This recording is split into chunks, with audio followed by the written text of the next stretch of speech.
पिताजी के नहाने के लिए बाथरूम में गर्म पानी रख दे। ठीक है दादी माँ।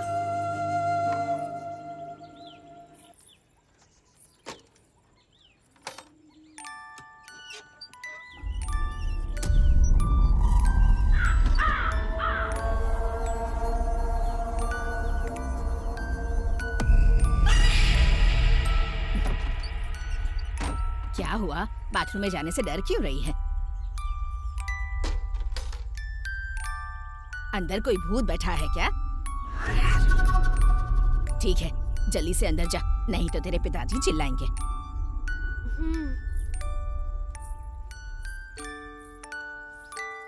वो मनहूस यहाँ से चली गई ना? हाँ, चली गई। वैसे तू हमेशा उसे डांटता क्यों रहता है बेटा? हाँ हाँ, तो क्या करूँ, पैदा होते ही मेरी पत्नी को खा गई। तुम समझती नहीं हो माँ, वो इंसान नहीं शैतान है। टिफिन को ऐसे क्यों देख रहे हो? इतने से खाने में मेरा हो जाएगा क्या दीदी? इतना काफी नहीं है क्या? ओफो। हाय रेखा। हाय शैलू। हाय वासु। हाय रेखा दीदी। वासु क्या बात है, आज पूरी तैयारी के साथ आए हो? तुम्हें पता नहीं आज इसकी सुधा का बर्थडे है, उसके लिए क्या गिफ्ट खरीदा है तुमने? उसने बोला था कि उसे ग्रीन कलर पसंद है। ये देखो, मैंने उसके लिए क्या लाया। क्या? लिपस्टिक? ये मामूली लिपस्टिक नहीं है, बल्कि ग्रीन लिपस्टिक है। Green lipstick? हाँ, हमारे गांव में नहीं मिला, इसलिए शहर से मंगवाया। बहुत बढ़िया गिफ्ट है, तुमने बहुत मेहनत की है भाई। तो तुम लोग हंस क्यों रही हो? गिफ्ट देने के बाद तुम्हें खुद समझ में आ जाएगा।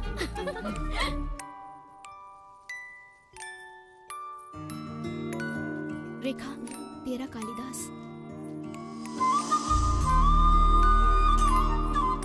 हाय जीजा जी। हाय तेजा। हाय शैलू।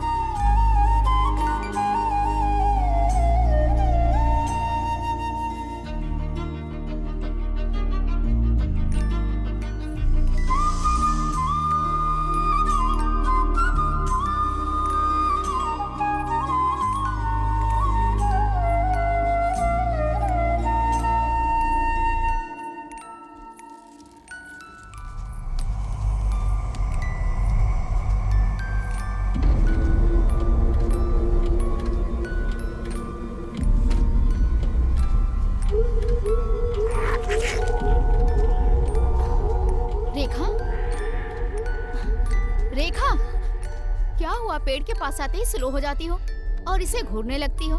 पेड़ पे कोई भूत रहता है क्या? नहीं, ऐसा कुछ नहीं है। फिर भी ये पेड़ अजीब दिखता है। गांव वालों का कहना है कि एक लड़की ने यहाँ फांसी लगाई थी। भूत वूत का तो पता नहीं, लेकिन मैं पॉजिटिव नेगेटिव एनर्जी को मानता हूँ। ऐसा लगता है उस जगह पर कुछ तो नेगेटिव एनर्जी है। ये कॉन्सेप्ट कुछ नया लग रहा है जीजा जी, थोड़ा डिटेल में समझाइए। ये कुछ भी नहीं है भाई। मंदिर में जाते ही हमें शांति क्यों मिलती है?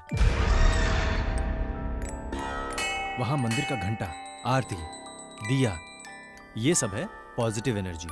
अगर वहीं हम शमशान जाते हैं तो हमारा दिल जोरों से धड़कने लगता है, मन में एक अजीब सी उथल पुथल होने लगती है और वहां से जल्दी से जाने का मन करता है। और उसका प्रभाव इतना होता है कि उसकी वजह से रोड एक्सीडेंट्स जरूर होते हैं। और वहां देखना, वहां कोई ना कोई नेगेटिव एनर्जी जरूर होती है। वो तो ठीक है, लेकिन किस राज्य में किस तरह की एनर्जी होती है ये कैसे पता चलेगा? बात सिर्फ राज्य की नहीं है, इंसानों पर, चीजों पर भी ये एनर्जीज हावी होती हैं।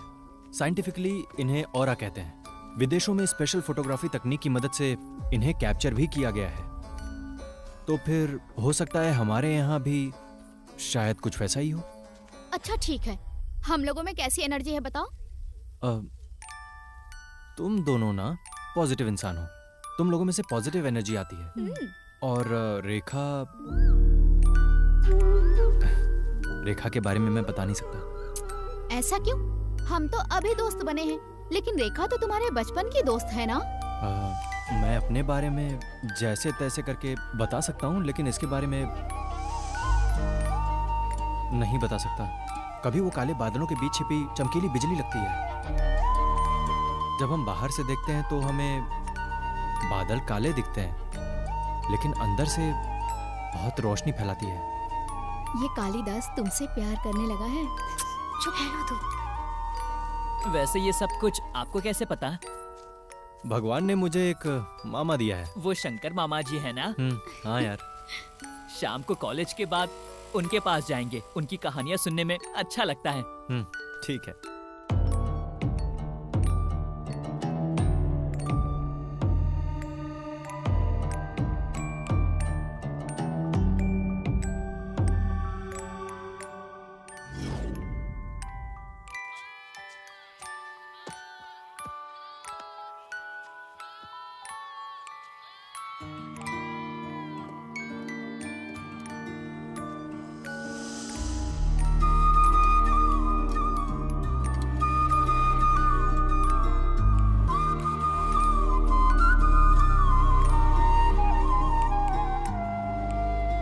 यहाँ क्या कर रहा है? मुझे क्यों नहीं बताया भाई? लगता है आज मैं पकड़ा गया।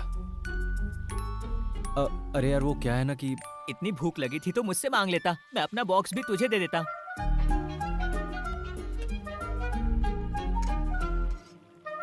ये बता कि तू यहाँ फिर से क्यों आया? हम लोग शंकर मामा जी से मिलने वाले थे ना। हाँ तो चल। ठीक है, चल चल। तेजा, जरा उस शक्ति रहस्य वाली किताब को उठाना। उसमें 12 नंबर पेज पढ़ो। पैसिफिक महासागर से कई मील की दूरी पर कुछ जनजातियां हैं जो बड़े से बड़े पेड़ को काटने के लिए कुल्हाड़ी का इस्तेमाल नहीं करती, बल्कि उस पेड़ के आसपास गोल गोल घूमते हुए, जोर जोर से चिल्लाते हुए उस पेड़ को गाली देते हैं। बस उसके कुछ दिन बाद वो पेड़ खुद ब खुद नीचे गिर जाता है।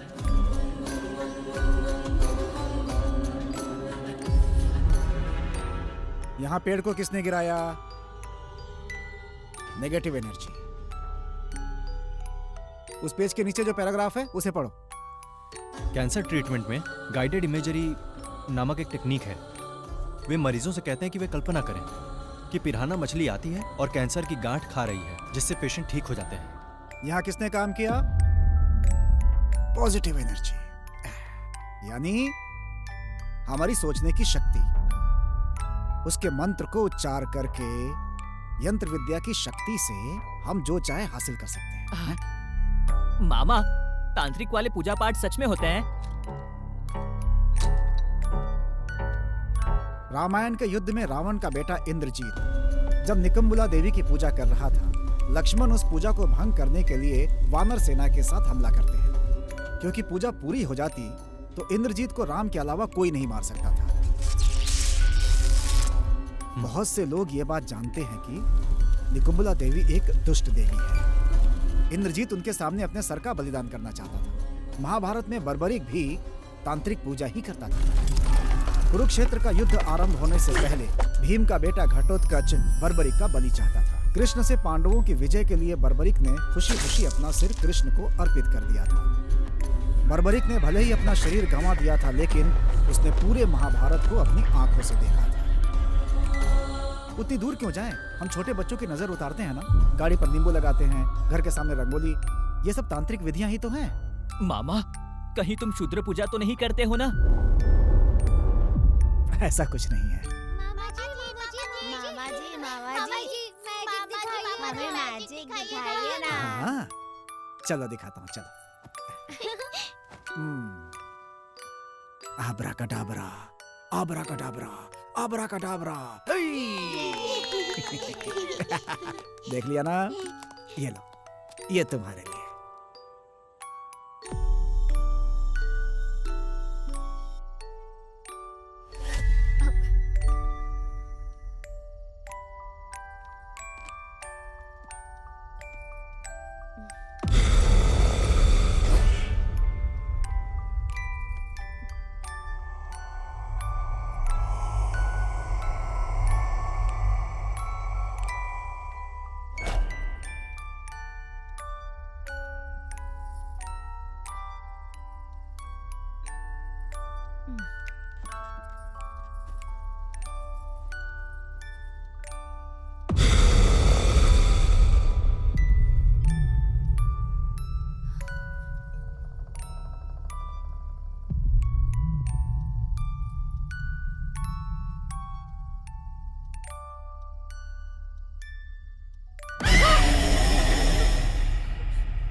ए कुमार, क्या हुआ माँ? वहाँ देख रेखा।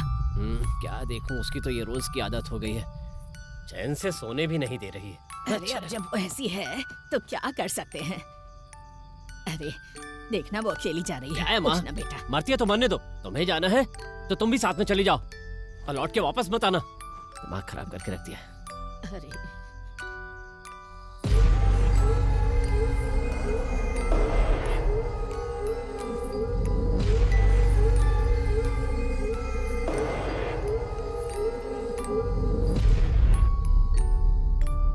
क्या बात है बेटी, कुछ सोच रही हो क्या? आजकल रात में थोड़ा सा डर सा लगता है बाबा। चिंता मत करो बेटी, सब ठीक हो जाएगा। और हाँ, मैं अगले सप्ताह कुछ दिन के लिए बाहर जा रहा हूँ। वापस आते ही तुम्हें एक तावीज बांध दूंगा, ठीक है ना? चलती हूँ बाबा। ए तेजा, ए सुनना, बुला रहा हूँ, सुनाई नहीं दे रहा है? भैया मैंने ठीक से ध्यान नहीं दिया। हमारे गली की नाली भर गई है, जा साफ कर दे। भैया मैं अभी कॉलेज जा रहा हूँ, शाम को आकर कर दूंगा। तेरी इतनी हिम्मत, एक का बेटा होकर मेरी बात नहीं मानता है? देख रहे हो भाई, इसकी एकड़ी कितनी बढ़ गई है। ऐसे लोग पढ़ लिख लेंगे तो पता नहीं क्या करेंगे। तेजा, एक समय तेरी माँ हमारी बहुत ही अच्छी देखभाल करती थी।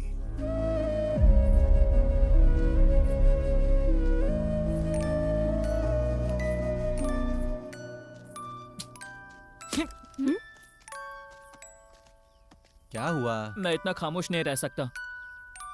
वैसे आज रात तुम सब मेले में आ रहे हो ना? तुम आओगी ना रेखा? हमें घर आते आते रात हो जाएगी। रात हो जाएगी? अगर रात होगी तो नहीं आ सकती। तुझे पता है ना, मुझे डर लगता है। रात से तो डर लगता है, लेकिन नींद में तो ऐसे चलती है। तुम तो आओगे ना तेजा? मेले में लाइटिंग का काम मैं ही कर रहा हूँ। क्या लाइटिंग का काम भी कर रहे हो? तुम्हारे खर्च के लिए तुम्हारे घर वाले पैसे देते हैं, पर मेरे खर्च के लिए मुझे ही मेहनत करनी है ना। बात तो सच है तेजा।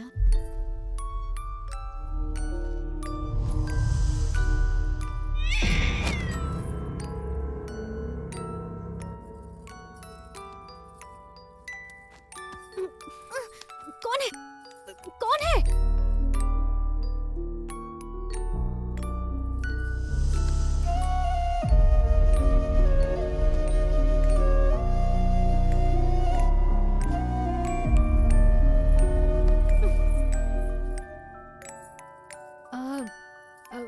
तुम तो मेले में लाइटिंग लगाने वाले थे ना? वो काम मैंने अपने हॉस्टल के फ्रेंड्स को सौंप दिया है। तो फिर तुम नहीं जाओगे क्या? मैडम, मैं तो यहाँ मेले में ही आया हूँ, पूरा गांव तो मेले में गया हुआ है। तो अब हम अपना मेला शुरू करें क्या? तेजू, जब आज सुबह उन्होंने इतना अपमान किया तुम्हारा, तो तुम इतने शांत कैसे रहे? हाँ, वे सब मेरी दुनिया नहीं है, मेरी दुनिया तुम हो। बचपन में जब मेरी माँ एक्सीडेंट में गुजर गई, तब तुमने ही मुझे पनाह दी। तुम मेरी वो साथी हो जो तब से मेरे साथ चल रही हो। मुझसे एक बात पूछूं? तुम्हारी माँ थी, क्या तुम्हें उन पर गुस्सा आता है? मुझे उसके पेशे के कारण उस पर जरा भी गुस्सा नहीं आता, लेकिन उसने कभी भी मुझ पर माँ वाला प्यार जताया ही नहीं। रखा माँ, आप रोज रात को बाहर जाती हो, मुझे डर लगता है। आज के लिए मेरे साथ रुक जाओ ना माँ। जाने दो मुझे। उसने कभी भी माँ की तरह प्यार से गले ही नहीं लगाया, बस इसीलिए मुझे उस पर गुस्सा आता है।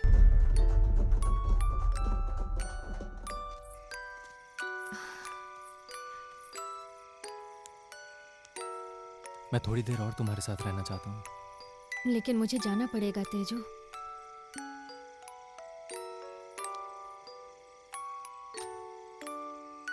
ठीक है, जाकर रेस्ट करो रेखा। बाय।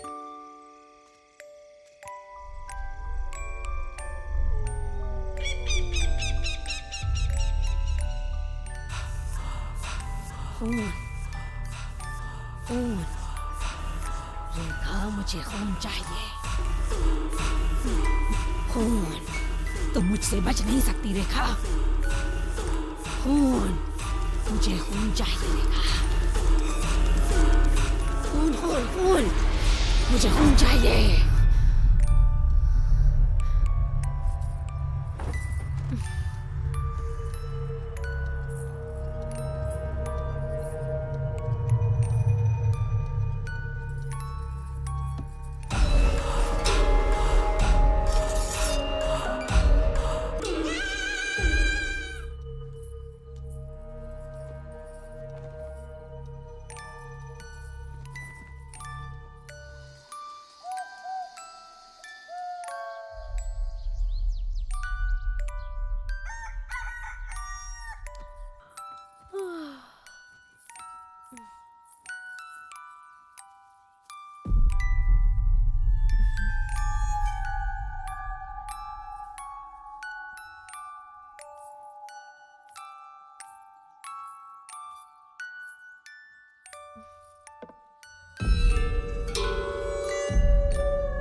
पुणे के जू में कुछ लोग होते हैं जो जानवरों से संबंधित बहुत सारा सामान बेचते हैं और उन्हें खरीदने के लिए लोगों की भीड़ लगी रहती है। वो सामान क्या जानता है? शेर का पेशाब और जंगली सुअर के बाल। लेकिन वो सब क्यों? क्योंकि तांत्रिक पूजा में इन चीजों की जरूरत पड़ती है। सच में? हाँ। मामा, हाँ? आप इनसे पूजा के बारे में जानते हैं ना? थोड़ा बहुत। कभी किया है आपने? बचपन में जाने अनजाने एक बार किया था। तब एक लड़की ने वचन लिया कि मैं जीवन में ऐसा दोबारा कभी ना करूं। तब मैं 7 साल का था। मेरी माँ पिताजी को छोड़कर भाग गई। पापा ने मुझे मेरे गांव के मंदिर में छोड़ दिया क्योंकि मैं विकलांग था और वो मेरी देखभाल नहीं करना चाहते थे। मूर्ख, तूने मंदिर को भ्रष्ट कर दिया। चल, जा यहाँ से, निकल, चल, जाता है नहीं।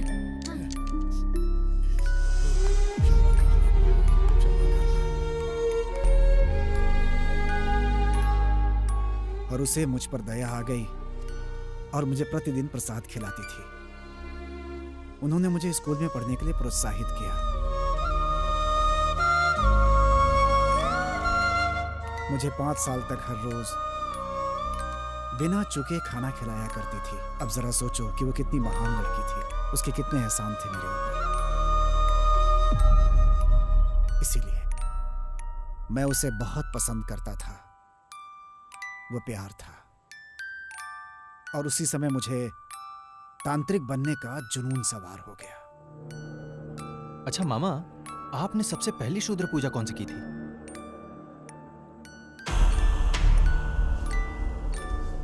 वो थी शव साधना। अभ्यास करने वाले स्थान को पहले चारों ओर से घेर दिया जाता है। इस साधना में किसी मृत व्यक्ति के शव का उपयोग किया जाता है। हमें शव के ऊपर ही बैठ करके मंत्र का पाठ करना होता है। शैतान हमें डराता है लेकिन खींची गई सीमा रेखा के अंदर वो आ नहीं पाता क्योंकि खींची गई रेखा बहुत पवित्र होती है। इसकी वजह से शैतान का जो प्रभाव है वो हमारे ऊपर बिल्कुल ही नहीं पड़ता। यदि हमारी साधना से संतुष्टि हो जाए तो वो परिणाम किसी पशु या देवी के रूप में आता है। तो क्या आपको शक्तियां प्राप्त हुई? शव साधना में कठोर हृदय की आवश्यकता होती है क्योंकि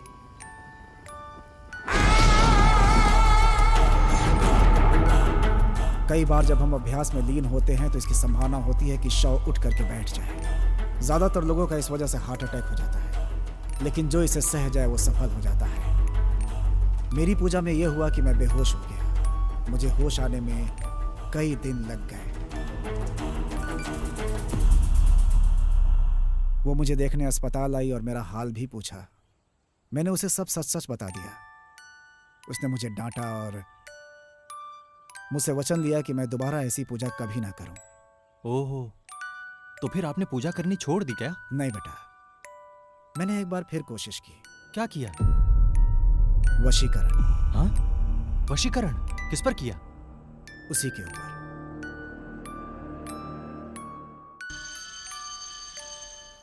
कल का खाना तुम्हें कैसा लगा? हाँ हाँ, मुझे बहुत टेस्टी लगा।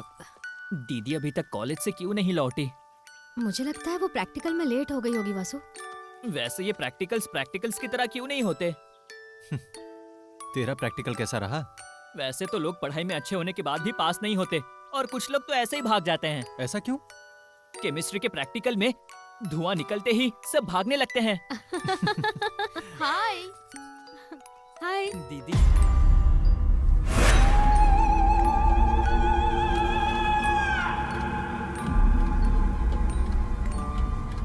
हेलो रेखा। ऐसे क्यों घूर रही है?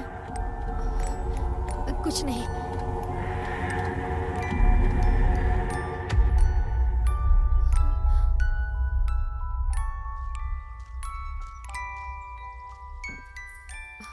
क्या हुआ? अर्जेंट क्यों बुलाया? आज शैलजा का व्यवहार मुझे कुछ अजीब सा लगा, इसीलिए मैं उस बाबा से मिलने गई थी। बाबा ने जैसा कहा था तो मैं शैलजा के घर गई थी। दीदी रेखा ये देख। क्या बात है रेखा? बहुत दिनों बाद हमारे घर आई। तुम आई हो मतलब कोई खास बात है? कैसी हो रेखा? ठीक हो ना? मैं अच्छी हूँ भैया, मैथ्स नोट्स के लिए आई हूँ। क्यों, क्लास में नहीं गई थी? क्लास में समझ में नहीं आया मुझे। ओके, समझ गई, आओ देती हूँ।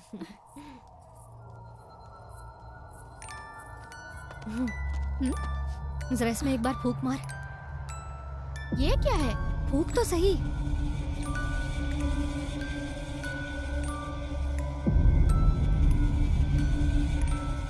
क्या हुआ? मुझे जांचने आई है?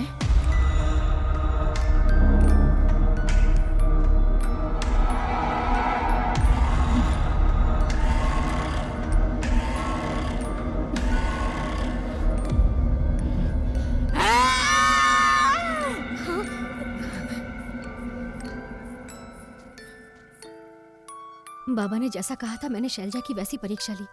उनका कहना बिल्कुल सच निकला। शैलजा पर किसी ने काला जादू किया है।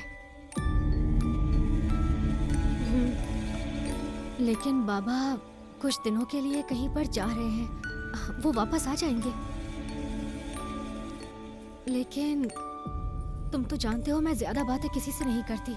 क्या तुम शैलजा के घर पर बता पाओगे?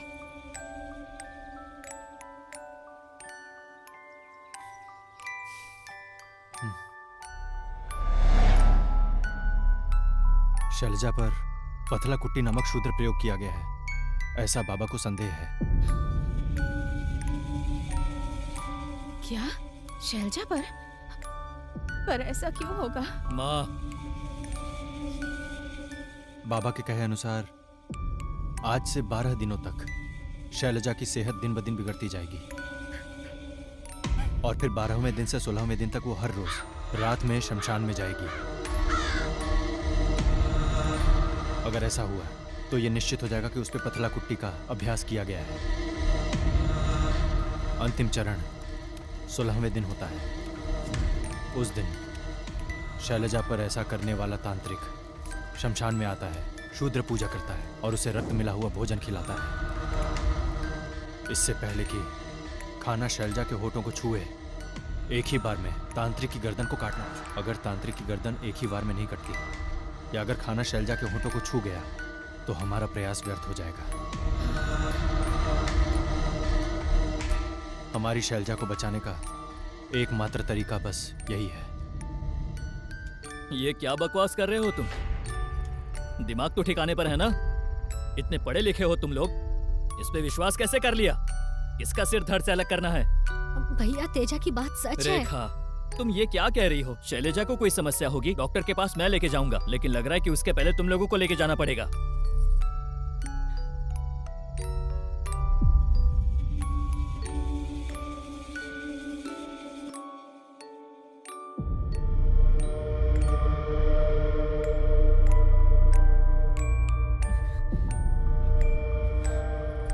शैलू को कुछ नहीं होगा वासु, तुम हिम्मत रखो। अगर तुम ही टूट जाओगे तो घर वालों को कौन हिम्मत देगा बताओ? मेरे बड़े बेटे को तुम्हारी बातों पर भरोसा नहीं है, लेकिन डॉक्टर के पास ले जाने के बाद भी कोई फर्क नहीं पड़ा बेटी। पता नहीं किसकी नजर लग गई मेरी बेटी को। भैया कल ही 12 दिन पूरे होने वाले हैं। जरा नजर रखिएगा, शैलजा रात को शमशान की तरफ ना जाए। शैलजा की हालत तुम देख रही हो रेखा, और ऐसी हालत में तुम्हें लगता है वो अब शमशान जा पाएगी?